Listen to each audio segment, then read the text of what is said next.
here is Donald Trump, and this is what's fascinating. And again,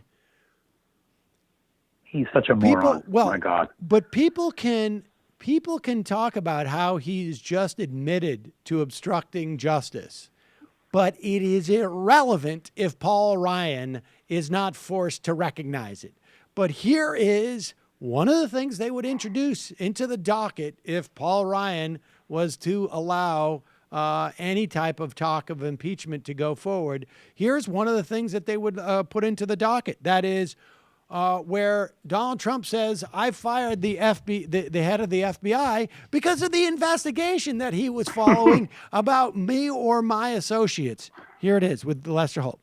Regardless of recommendation, I was going to fire Comey, knowing there was no good time to do it.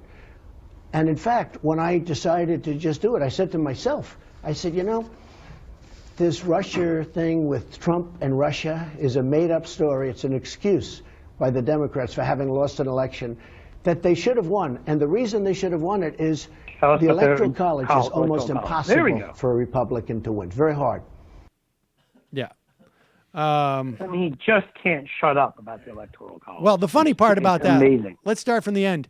There have been two Republican presidents in, everyone in this room except for mine, adults' life.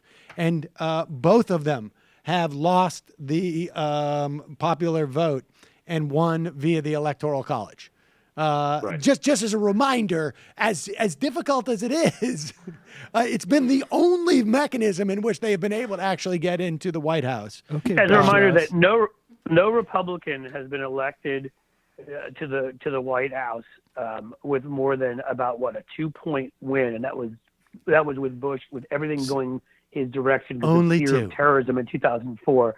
That's the only time that any Republican's been elected president since 1988. Only two in 16 years. Only two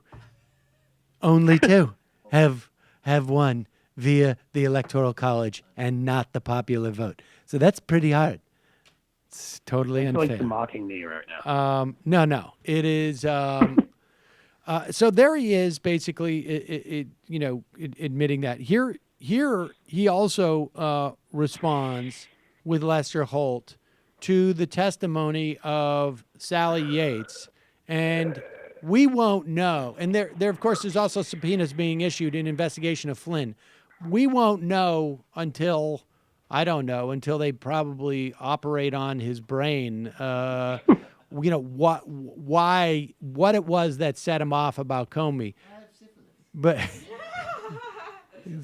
untreated syphilis. But it's actually a serious condition. Here he is explaining, in combination with the hantavirus.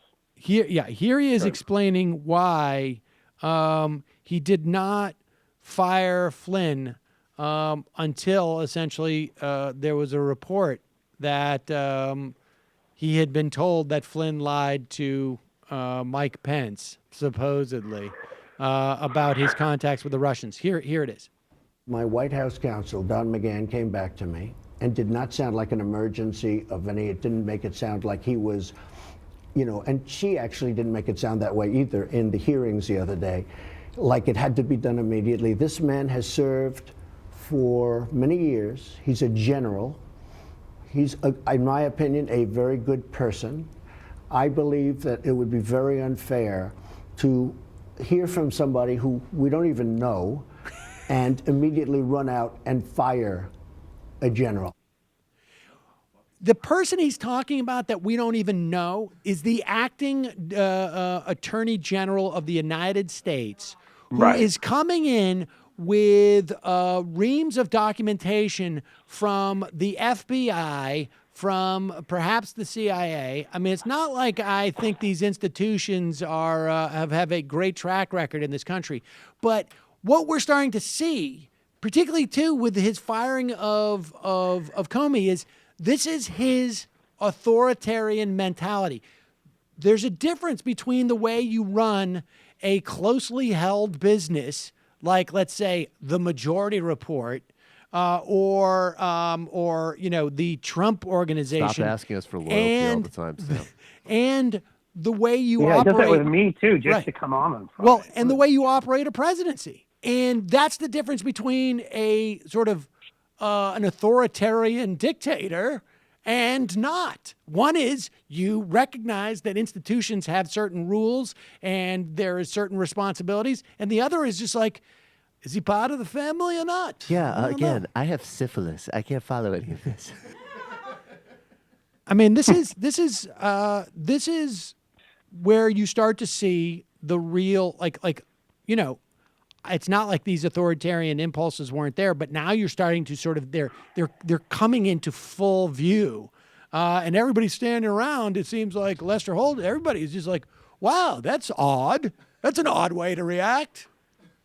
Well, I mean, yeah, slightly odd.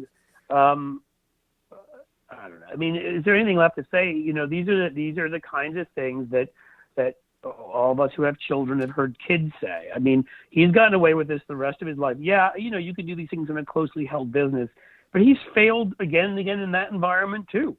I mean, if there wasn't the money to bail him out, and if he wasn't willing to screw everybody, along the way, and had any basic morality to him, I mean, he dumped the whole Atlantic City failure on shareholders and lied to them.